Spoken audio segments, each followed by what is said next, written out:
మనకందరికి సాగర్ కన్య తెలుసు. అసలు సాగర్ కన్యలు ఉంటారా, ఉంటే ఎలా ఉంటారు అనే అనుమానాలు చాలా మందికి ఉంటాయి. అయితే ఈ సాగర్ కన్యలు ఎలా ఉంటారన్న దానిపై ఎన్నో సినిమాలు కూడా వచ్చాయి. ముఖ్యంగా సాహస వీరుడు సాగర్ కన్య అనే సినిమా చూసిన వారికి వారి అసలు రూపం ఎలా ఉంటుందో కొంతవరకు తెలుస్తుంది. సగం చేప మాదిరిగా నడుము నుంచి అందమైన స్త్రీ సౌందర్యం కలిగిన జీవిని సాగర్ కన్య అంటాం. కానీ మనల్ని రచయితలు మోసం చేశారు. ఎందుకంటే సాగర్ కన్య అనే జీవి ఉందని తెలియక ముందే బయటపడ్డ నిజమైన జీవి సాగర పురుషుడు. మెర్మ్యాన్ అని పిలుచుకునే సాగర పురుషుడు మొదటిసారి ఒక చేపలు పట్టే వ్యక్తికి భారీ వలకు చిక్కాడు. ఆ జీవి బయటకు వచ్చాక కథలో గొప్పతనం కోసం, రీడర్స్ ని అట్రాక్ట్ చేయడం కోసం సాగర కన్యను సృష్టించారు. కానీ నిజంగా మనుషులు చూసింది మాత్రం సాగర పురుషుడినే. 1868 మే 9న స్పెయిన్ లోని బిల్బో అనే ఒక చిన్న ఊళ్ళో చాలా మంది చేపల వేట మీదే బతికేవారు. కానీ ఒక రోజు సాయంత్రం పెద్ద బోటులో చేపలతో పాటు ఒక వింత జీవి వలకు చిక్కింది. విప్పడానికి రాలేదు. అలా అని వలను కోయడానికి చేపలు పట్టే వాళ్లకు మనసొప్పలేదు. మొదట్లో ఆ జీవిని చూసి భయపడ్డా తర్వాత అదేమీ చేయదని ధైర్యం తెచ్చుకొని ఒడ్డుకు తీసుకొచ్చారు. తీరానికి చేరగానే ఆ జీవితో సహా వలను తీసుకెళ్లి ఒక చోట ఉంచారు. మొత్తం విప్పి ఆ జీవిని నేలపై పడుకోబెట్టారు. మనిషి ఆకారంలో ఉంది. తల మాత్రం మగ మనిషిని మాదిరిగా ఉంది. కానీ విచిత్రంగా, భయంకరంగా కూడా అనిపించడంతో ఆడవాళ్లు భయపడ్డారు. మెర్మాన్ గురించి ఆ ఊరు మొత్తం తెలిసింది. చుట్టుపక్కల గ్రామాలకు కూడా విషయం తెలియడంతో వందలాది మంది గుమిగూడారు. ఆ అరుపులకు భయపడ్డ మెర్మాన్ ఒక్కసారిగా పైకి ఎగిరి కింద పడ్డాడు. దీంతో అంతా పరుగులు పెట్టారు. కొంతమంది ధైర్యం చేసి గొలుసులు తాళ్లతో బంధించారు. ఒకరి నుంచి మరొకరికి చాలా మందికి తెలిసింది ఈ విషయం. ఇంతలో పోలీసులు వచ్చి ఆ జీవిని స్టేషన్ కు తీసుకెళ్లారు. డాక్టర్ ని పిలిచి చూడగా ఏదైనా తినడానికి ఇవ్వాలని చెప్పడంతో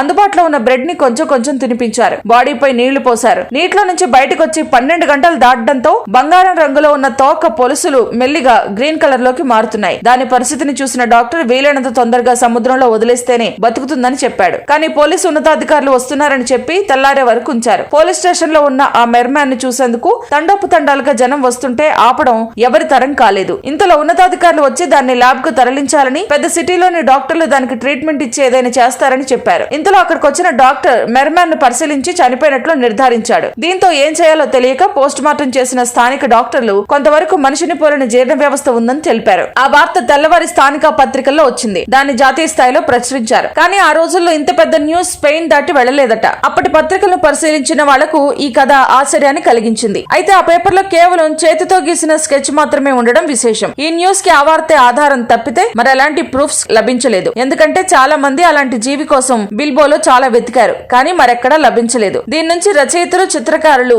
సాగర్ కన్యను సృష్టించి అందమైన కథలను అల్లారట. మరిన్ని అప్డేట్స్ కోసం మా ఛానల్ ని ఫాలో అవ్వండి. అలాగే తప్పక సబ్స్క్రైబ్ చేసుకోండి.